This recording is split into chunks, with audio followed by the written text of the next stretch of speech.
felt like we played about 60 minutes of each match. We got to figure out a way to play the other 30 minutes um, if we're going to achieve anything that we've put on our list for goals.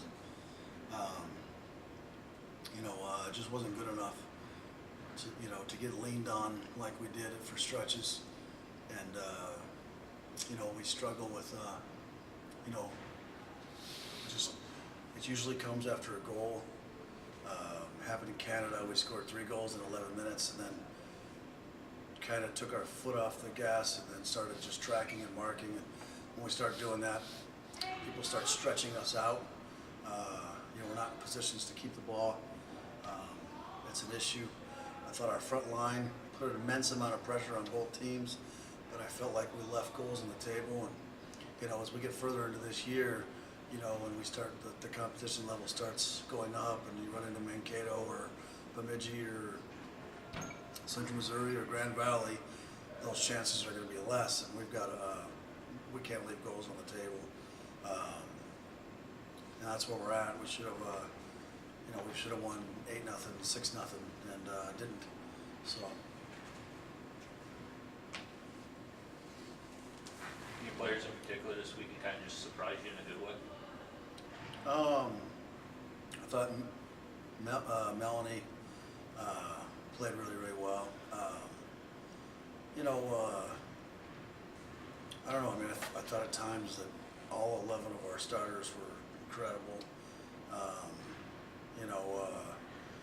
And like I said, I think at times we took our foot off the gas. I will say that the juggernaut, Haley Berryman, I think she played every minute of every minute she was out there hard, so I'll give her that. It's just quality, and Sophia's quality. I think Sid coming back from the ACL was good. She made some mistakes. We talked about them. Hopefully we'll get them fixed. But she got a couple assists. Cynthia got a couple assists. We got 5 points out of our center striker this weekend, which I thought was good. That's a lot of production versus what we were getting last year. It's tough losing Jordan there. Hopefully we get her back. Would have been nice to have her against Oklahoma Baptist. Danny Fonseca, we haven't had her yet either. She pulled her hamstring in the last Canada game, so be nice getting her back too. Just missing a couple kids there was, that hurt a little bit. But Ashley Hunter was good, Megan Kawahara, and I thought Janelle Rangel coming in behind Andy was very good. I don't know, there's just moments where we look unstoppable, and then there's just moments where, we have a lead and we kind of take a breath. And, I want to play Northwest Nazarene this weekend and play 90 minutes. It should just suck for them all 90 minutes. It's just got to be constant pressure, constant close down, recovery runs. Don't let a ball bounce. If they turn, tackle them every single play, and that's what we're trying to achieve. Jason, how important is it to do that, considering that Mary's next on the schedule after one of those? Yeah, we talked about it. I mean, we're a far superior team than Mary. We lost to them in the playoffs, outshot them like 25-1 or something, and lose 1-0. But man, when you go back and watch that game, we weren't better because they just played harder than us. And that's what we got to see. I mean, Mary had a level of desperation of tackling and flicking balls away at the last second, diving headers that clear across, and we're on them and swinging it in, and they answered every call. You got to give them credit for that. And, we need to play our style of downhill football and add that level of urgency to our team, and then we will be the big red machine. How about having these few days off now to get prepared for Northwest and Mary? Is it nice to kind of just get now, implement what you want to see from your team? Yeah, let's take a little rest, and Tuesday we can work on ourselves, get better. We certainly got to get better on those 3-on-2s and playing balls against the grain. We kept going with the grain, and their defense was able to siphon us to the flag. things like that. And then, you know, I'm gonna watch Northwest Nazarene here today, and then we'll start working on those games, and we'll see where we're at. But it's imperative that we try to get to 3-0 in the non-conference. Non-conference winning percentage is massive in the NCAA boxes, and then, you know, we want to start off right, getting a win in conference and beating the in-state rival. This team hasn't started 3-0 since you guys joined the NSIC. What does it mean to finally get over that hump, especially like you said with the NCAA tournament, how they consider that stuff? Yeah, you know, we talked about it. We've been all camp. We've been talking about it. You know, we've got to get 3-0 in that non-conference.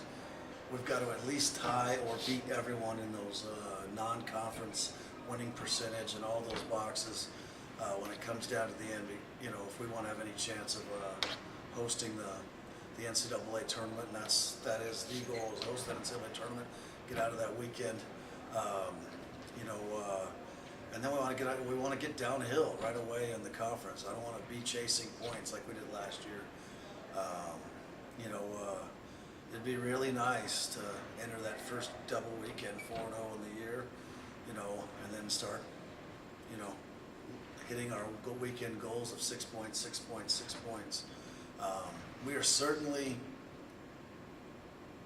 I think, at times, very much a big red machine rolling down that field. I thought there was just long stretches where we were getting constant opportunity. It's crossbar, goalie save, crossbar. You know, we had 2 this weekend. I think hit the bar and went in. To be honest with you, you know, we were putting pressure on them, and we just gotta. And maybe it's partly me. I've got to be able to reel back, know when to make a change when. You know, when it starts to teeter against us. But if you go through from the Canadian games to these games, the games tipped on us right after we scored. So either they're picking up their intensity and we're not matching it, or we're taking a deep breath and allowing rhythm. And but the constant thing is, as soon as we take that deep breath, we're not keeping our shape.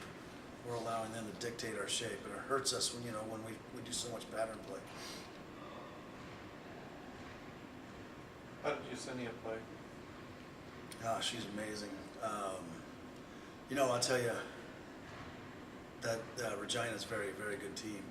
And right at the beginning of that first game, it was ping, ping, ping, ping, ping, and they were really kind of leaning on us right at the beginning of the game. And, you know, about 2 minutes in, they catch us forward, they launch it over the top, this girl gets in behind, and Yessie comes in, and she hits the ball. It's a legal play, but she puts the ball like a field and a half over, and she knocks the girl about 8 yards outside the field. You know, and it really just changed everything there. You know, everyone kind of like, yeah, we're going to do it this year. You know, we got Yessie back. We're ready to go, and, you know, just kind of send a message. And then all those super freshmen last year, you know, boom, they just come up a notch, start playing a lot better. And, you know, we get a header goal from Cook from Berryman. You know, so it was good. And, you know, not only is she really, really fast, she's super physical. And you can see her when she has the time, she composes, finds feet, and starts running our patterns. So she's pretty much perfect world back there.